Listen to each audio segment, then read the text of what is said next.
Jamaica Kincaid has come a long way from the island in the West Indies where she was born, but the 17 years she spent there remain an inescapable part of her work. In books like Annie John and Lucy, she has created worlds that are both tragic and beautiful, cutting to the heart of the most basic of human truths. Her latest work, The Autobiography of My Mother, is perhaps the least autobiographical of all her books. It is a fictional account of one woman's evolution, and we are pleased to have the author here with us this evening. Welcome. Thank you very, very much. Well, thank you very, very much for coming. I'm stunned by you. You say, this book begins, "My mother died at the moment I was born, and so my whole life there was nothing standing between myself and eternity. At my back was always a bleak, black wind. I could not have known at the beginning of my life that this would be so. I only came to know this in the middle of my life, just at the time when I was no longer young, and realized that I had less of some of the things I had used to have in abundance, and more of some of the things I had scarcely had at all." Yes. When you wrote those lines, what were you thinking? I was thinking about the character. I was thinking about the fact that in her, three people meet: the African people, the European people, and the native people who had lived in these islands, and that for one of them, for instance, the African people, when they were born into this part of the world, Africa died for them. For the native people, when the Europeans were born into this part of the world, their country, their land died for them. And for the Europeans, Europe, in a way, died for them. The heart of Europe, themselves as belonging to this, certainly for the English people that she's talking about, England, in a way, dies for them as her husband eventually dies away from England. So I was thinking of all of those things, and the death of all those things were irrevocable and changed history for people, changed the lives of people, changed everything for these three groups of people. When one was born, that their progenitors died. Why did you call it The Autobiography of My Mother? Again, I was trying to write about the lives of the women, who are my mother's generation, and I wanted to write it in that voice. I seem incapable so far of writing in any other but the first person. I wanted really to write out as the voice of the progenitor, right.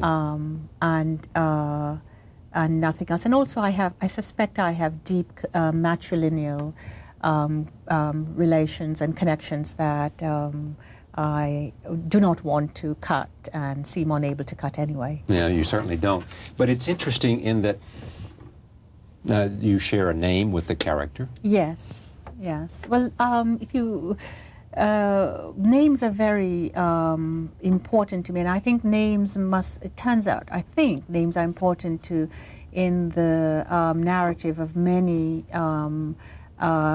people descended from Africans, because one of the things that you notice in the history of captivity and conquest is that names are how you claim things. That, for instance, I don't know if you notice in the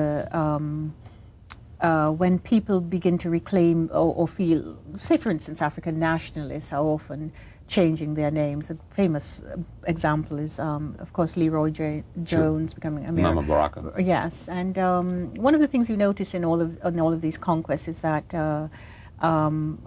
the way you claim something is you establish its name, and two ways actually you claim something, or you claim a people. You change their name and you get them to believe in the things that you believe in.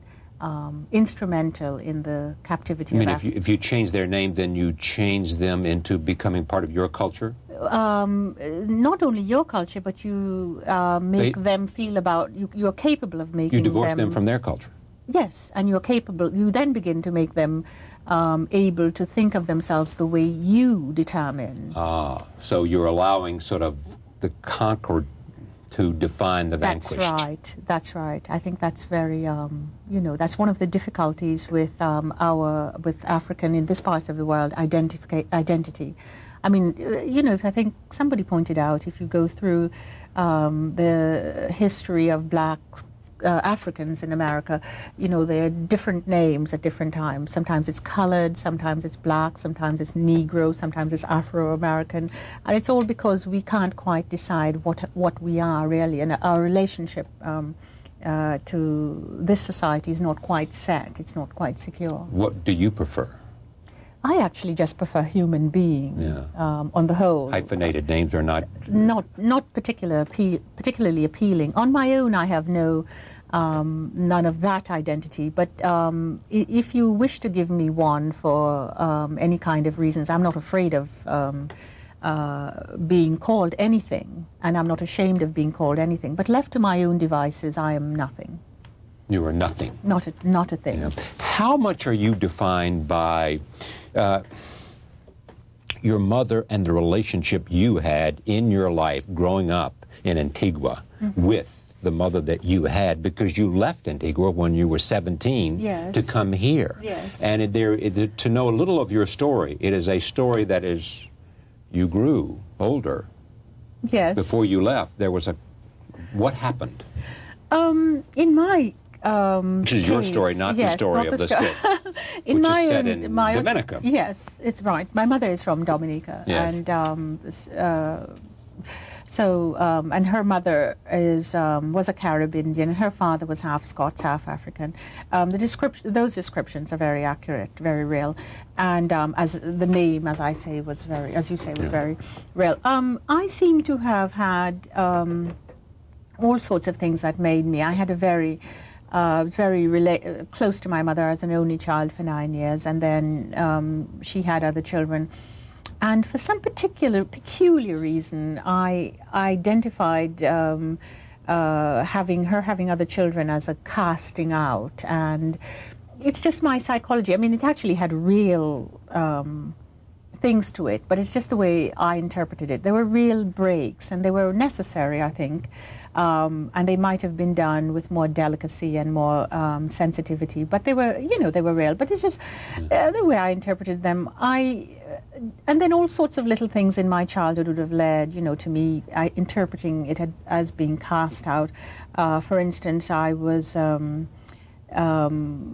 I was about 7 or so, I think I did something bad, and I was asked to copy Book 1 and Book 2 of Paradise Lost as a punishment. I naturally identified completely with Lucifer and have never gotten over it.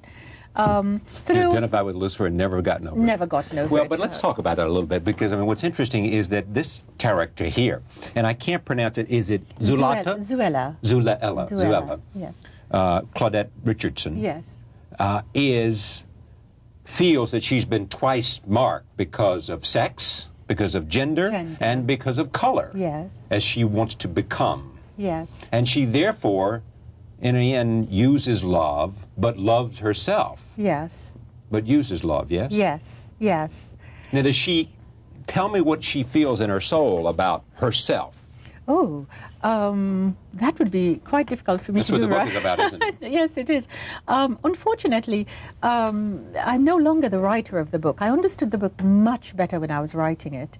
And now that I'm only the reader of the book, I'm it's as far away as it is to you, and actually do like rereading it. And I'm often sorry for the people reading it, because I do find it quite disturbing. In a way, even though I find it also very truthful. But to tell you what she would think in her soul, you'd have had to ask me that 3 years ago. I understood her in her soul. Now I understand her sort of in the way I understand the historical, an ongoing historical narrative I have in my head. But I couldn't tell you about her soul. But do you feel that your life is a battle against being twice stigmatized and defeated because of No. because of race and No. because of gender? No, I do not feel that. But I do think that that those things are quite true. That one can feel that. I mean, for people who feel that, I'm deeply sympathetic. I personally don't feel that way. Do you feel that you are, in a sense, the tribune of Caribbean, which is correct? Caribbean or Caribbean? Both, I suspect. Okay. Which do you prefer? Caribbean. Caribbean women. Yes. Do I feel I'm the tribune? Yes. You are the, in a sense, you have a responsibility to give, to define, to share their experiences, to reflect their... How I wish. That sounds so lofty. I wish I But could it's be not that lofty. No, I don't. I mean, and very noble aspiration. Yeah. I don't feel any of those things. I feel when I'm writing, I have none of those responsibilities. I feel responsible only to tell the truth as I know it. But I don't feel responsible to any group. I feel responsible to be a good citizen. I like that, but I don't feel that I need represent any group story. There is, well, but I view them as individual stories of which there are common linkages. Do you share the notion of some that there is a recurrent theme in your work of separation from mother and land? Yes, but I think that would reflect my historical understanding of my, or my understanding of my historical narrative. Your mother was, her name was Elaine? No, your name was my Elaine. name was Elaine, yes. When you went back to Antigua, and someone, tell me this story, about a child being punished. Yes. And someone said, it's nothing compared to what that's true. Miss Annie, your mother would do to you. Yes, and I was quite stunned because I hadn't really quite taken in that I'd been punished so much, so physically. Or that it was severe. Yes. You hadn't taken it in? No. And it had no impact, you think? It must have. I did feel very pained, a great deal of pain in my childhood, but I hadn't remembered it as being physical. I do remember that I was always in tears, but everybody just seemed to think I was overly sensitive, and I don't remember quite physical pain. At home, I remember it at school. We were beaten quite a lot at school. Yeah. But also your mother forced you to read because she wanted you to read along. Yes, she did. She didn't force me. I was, what she did was taught me to read. And this was when we were in our sort of ideal, sort of like a mermaid and her daughter period. I remember this period of my life with great affection, my mother teaching me to read because she was a reader, and very unusual for a woman of her background to sit and just read for pleasure. And I used to bother her, so she would take me, and she taught me to read, and thought that if I knew how to read, I'd be occupied with my own books. And that was a lovely thing. You never knew your biological father? No. Though actually, I did meet him when I was almost 30, and he came and said hello to me, but I never knew him. No, the man I knew as my father was my stepfather, which I never made that distinction. But I knew much better than his children knew him. And the way I talk about him is a mystery to them. I think perhaps because I was... when you characterize him, it doesn't ring true to them? They don't know him in that way. They don't know the stories of his parents leaving him and going off to build the Panama Canal and sending him a pair of shoes that didn't fit him when it arrived, but then he put it away, and when he tried them on again, he had outgrown them. Were your role models, if there were role models, fictional characters from novels? Yes, Jane Eyre. Jane Eyre? Yes. Charlotte Bronte? Charlotte Bronte, Yeah. yes. In what way? Well, when I read it, I was about 11 years old. I completely identified with her self-pity and her... Self-pity? Yes, oh yes. Oh, but it's not a bad thing. The way she... yes, I say it with the sympathy, I should say, she had for herself and her own woes in the world, and her ability to love but not be pulled under by it, to not love blindly, but her sensibility, her sensitivity, her sensibility, her the way she had of balance and things.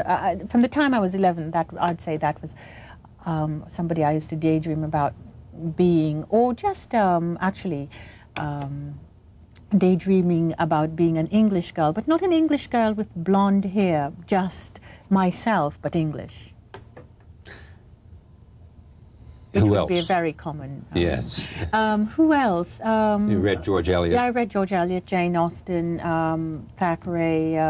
Which Jane Austen? I think we read Pride and Prejudice. Yes, not the troublesome Mansfield Park. That's the troublesome one, because that has a great unspoken thing that, the family falls into the moral abyss because the father goes off to look after his moral abyss, slavery. There is a story that William Shawn at the New Yorker saw something you had written. Yes, yes. And invited you to come. George Trow took me to meet him, and he invited me to write for the New Yorker. But of course I couldn't write, so I just jotted down some things and gave them to him. And what did he like about them? He published. He thought I was a writer. He had this incredible genius. It doesn't exist anymore, this kind of person. He could understand a writer like nobody can anymore. This is just lost, and we writers have to find ourselves in ourselves. But he was the person who made me understood what my writing was. And I had my ups and downs. What did he help you understand? Tell me. He only made me understand that my writing was my voice, the thing that I thought inside my head, that the way I express something on paper. And I just wrote down these little observations I made about an event, thinking that when I gave them to him, he would have someone rewrite them. Yes. He published it just as it is, and I looked at it and I thought, that's my writing. And it was from that I knew I could find my way into my own mind. You don't edit yourself? I do not. I write a lot in my head before I commit it to paper. And once you commit it to paper? That's it. It can't be rewritten. If I rewrite it, it's something else altogether. Why is this? I do not understand that process. I do not understand that. You don't? No. But you're a gardener. I am, indeed. Yes. Well, I rewrite there all the time. I'm always digging up and you're always digging. I assume you are. Yes. You're probably always fussing over. Yes. Oh, quite. Because gardeners fuss, don't they? Oh, they're very. Yes. So maybe all your fussing is done in your gardening and not. Perhaps. It's a good thing. I have children. I could be fussing with their lives. But speaking of children, you have never felt that being an artist and being a mother, yes, they had to be in conflict at all. No, actually, they'll... You sort of reject that notion that anybody gives voice to. I do, but it's only, let me just say that it's only for myself I reject this. I'm not interested in this particular dichotomy, but it must be said about me that I've made my entire life a domestic activity. Because? Because I love domestic life. I love the home, and I love all the things that have to do with the home. And I've made Do you love it more than writing? I've made writing a part of my domestic life.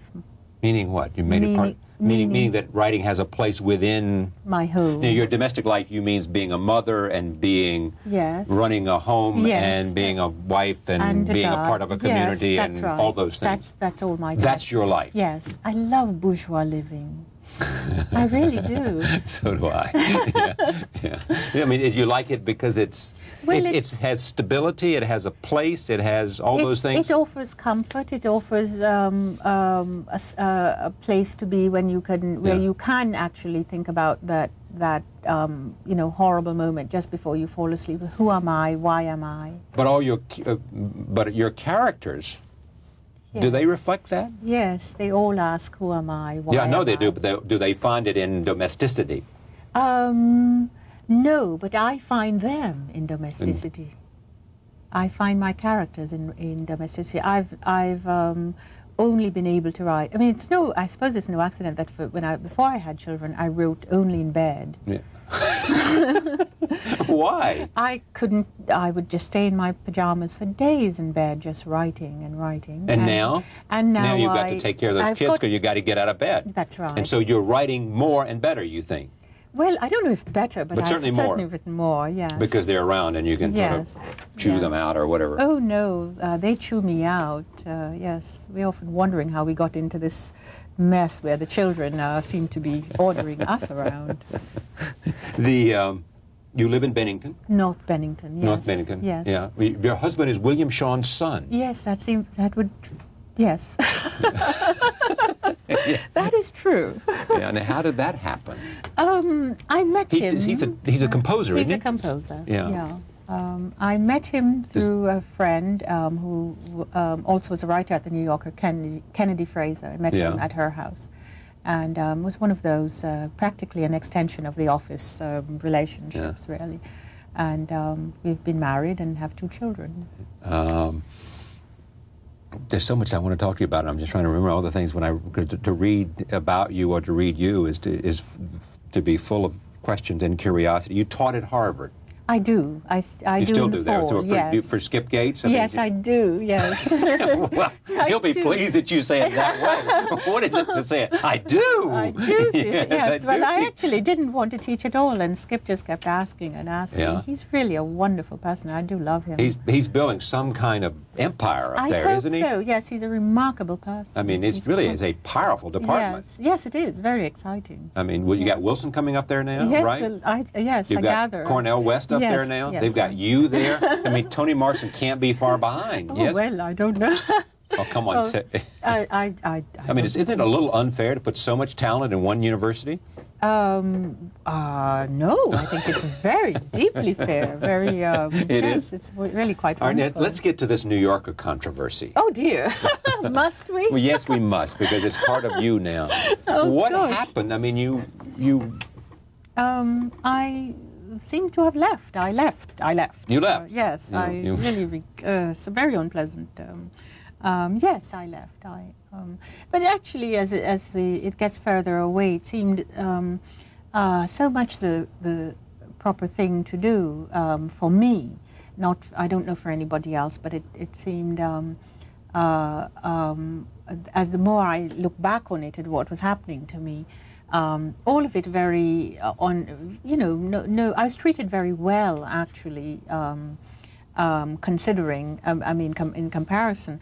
But it was the sort of thing that was so, that was sort of killing you with kindness and or something. And I think it was the best thing for me. I really actually would like to be a writer. I am very interested, deeply interested in writing, and I am very interested in thinking and putting the two together. And as pretentious as it may sound, that is what I liked being at the New Yorker, because I liked being a writer, and I liked the atmosphere of being with my colleagues, and I liked reading them. And that seemed impossible. It seems to have taken a turn that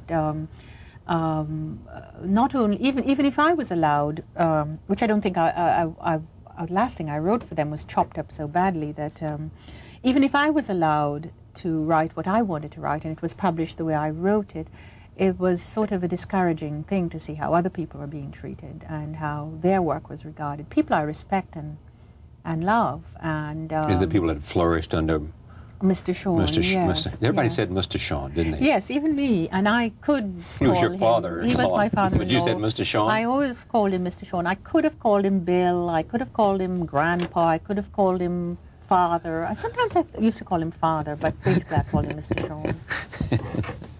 Thank you for coming. It's a pleasure to have you here. Thank you very on this much. broadcast. I hope this wasn't painful for you. Oh, not at all. Great pleasure. Oh, heavens. The Autobiography of My Mother by Jamaica Kincaid. Why Jamaica Kincaid for someone who was born Elaine Richardson? Oh, if I had known, I was going to be asked that, I would have thought of something quite snappy to say, but it was, I was just trying to disguise myself from my family, and I didn't think that anyone would be asking me such a question.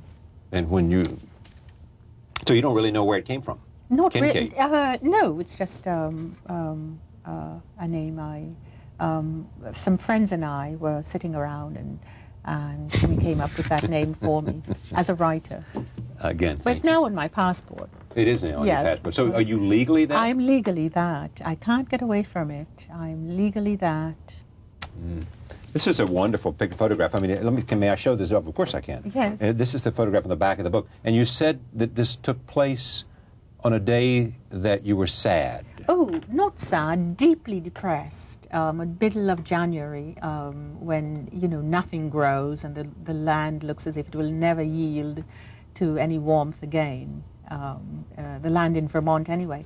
And I was just looking out and feeling incredibly sad. There's a moment in January when the earth is all shiny and frozen up and it looks like a casket, a glazed casket. And that's what I was thinking. Is there anything that you would read for me here in this book that you might prefer to read? Yes, yes, would you like me to? Yes, I would like to very much. Oh, gosh, get my glasses. You'll need your glasses, as I would. Oh, you'll have lots of editing to do here. Yeah. Oh, I like the glasses. I can't see anything without them. Let's see. Jamaica Kincaid reads from the Autobiography of My Mother. Yes. What makes the world turn? Who would need an answer to such a question? A man proud of the pale hue of his skin cherishes it especially because it is not a fulfillment of any aspiration. It is his not through any effort at all on his part.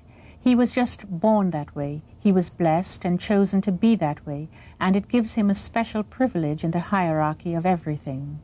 This man sits on a plateau, not the level ground, and all he can see, fertile meadows, vast plains, high mountains, with treasure buried deep within, turbulent seas, calm oceans, all this he knows with an iron certainty should be his own.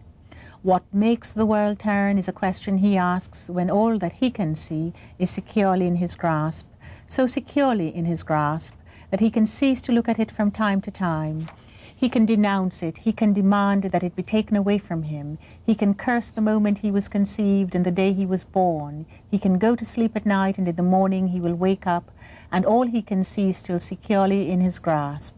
And he can ask again, what makes the world turn? And then he will have an answer, and it will take up volumes. And there are many answers, each of them different, and there are many men, each of them the same.